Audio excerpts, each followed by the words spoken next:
اعوذ باللہ من الشیطان الرجیم۔ میں اللہ کی پناہ مانگتا ہوں شیطان مردود سے۔ بسم اللہ الرحمن الرحیم۔ اللہ کے نام سے شروع کرتا ہوں جو نہایت مہربان بہت رحم کرنے والا ہے۔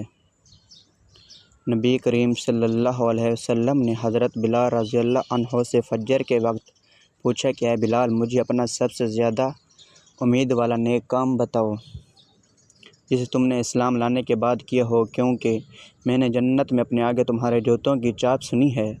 حضرت بلال رضی اللہ عنہ نے عرض کیا کہ میں نے تو اپنے نزدیک اس سے زیادہ امید کا کوئی کام نہیں کیا کہ جب میں نے رات یا دن میں کسی وقت بھی وضو کیا تو میں نے اس وضو سے نفل نماز پڑھتا رہتا جتنی میری تقدیر لکھی گئی تھی۔ بخاری 1149۔ نبی کریم صلی اللہ علیہ وسلم نے فرمایا، جو شخص رات کو بیدار ہو کے یہ دعا پڑھے، ترجمہ: اللہ کے سوا کوئی معبود نہیں، وہ اکیلا ہے، اس کا کوئی شریک نہیں، ملک اسی کے لیے ہے اور تمام تعریفیں بھی اسی کے لیے ہیں اور وہ ہر چیز پر قادر ہے۔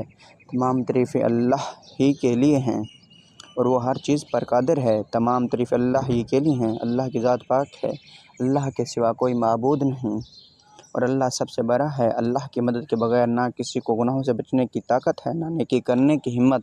پھر یہ پڑھے، ترجمہ: